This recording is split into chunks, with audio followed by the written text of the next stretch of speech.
Y'all awake? Yeah. You're going to need to be awake for this. Daniel Lawson, I'm the wildlife biologist for Natural Resource Conservation Service on the Eastern Shore of Maryland. So really my job entails delivering Farm Bill appropriations for USDA conservation programs. Everything we talked about today in kind of habitat management, habitat creation, restoration, it's all stuff we can cost share on. So there's a program that would fit, as long as the land is eligible and the landowner is eligible. So starting, really 3,000 foot, 30,000 foot, what lands qualify and what, who qualifies.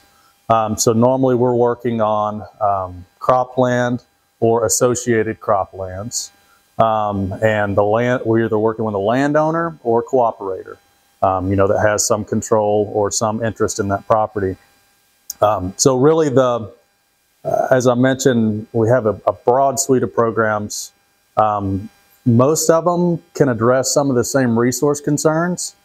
The biggest question is, that really separates the different programs is, how much government involvement do you want? How much do you want to get paid?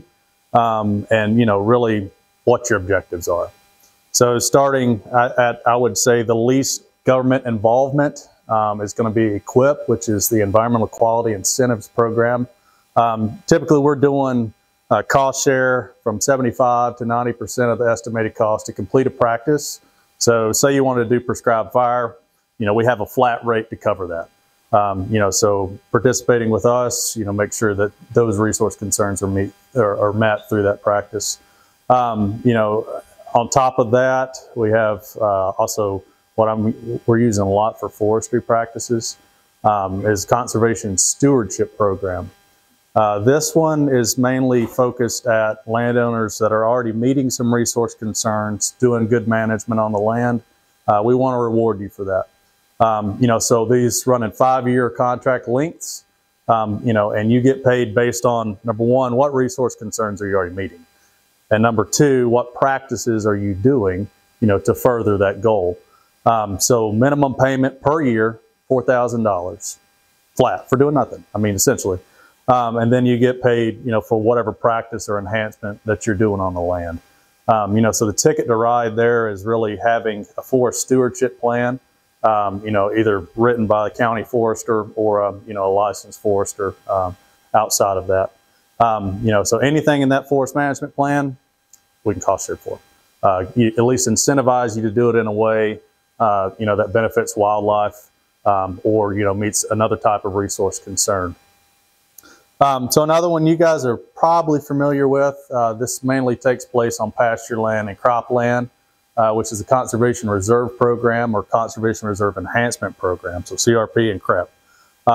These are really high-paying programs where you're getting paid.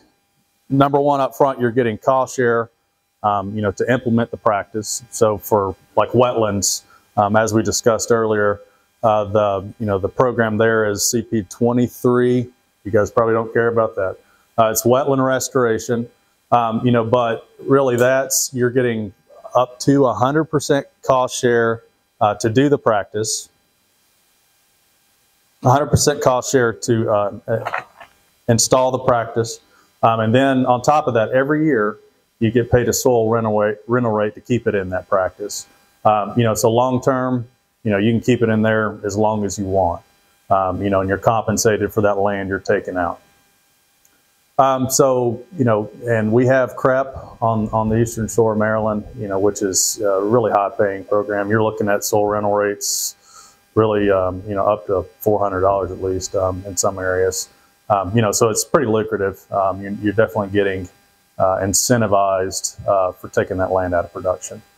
And the last, but I would say not least, is the Wetland Reserve Program or Wetland Reserve Easement Program. So this is, as it sounds like, it is an easement. So we're pretty much purchasing your development rights on that property and paying for 100% of the restoration cost to restore it to a natural community. On top of doing that 100% cost share to cover all the restoration, we're offering you an easement purchase price is typically 75 to 90% of the fair market value, in those counties. So you're getting paid for that up front, and the restoration's covered. At least depending on what we do, if it's a reforestation in an area, or converting to a grassland, we're paying for the work to get that established. So that could be upwards of 5 years, really, especially in these reforestation projects. It's not a plant and leave type situation. You plant it, most likely it's going to get overtaken by sweet gum.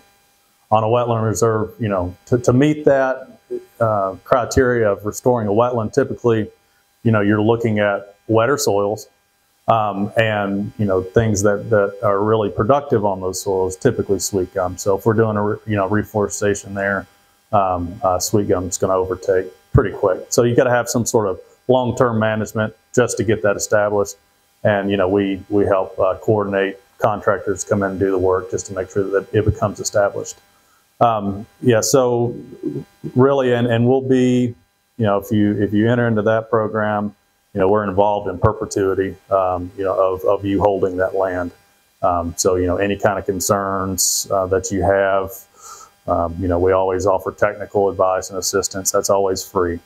Additionally, we can, outside of any of the programs, we provide, just free technical assistance, either a conservation plan, forest management, wildlife habitat management.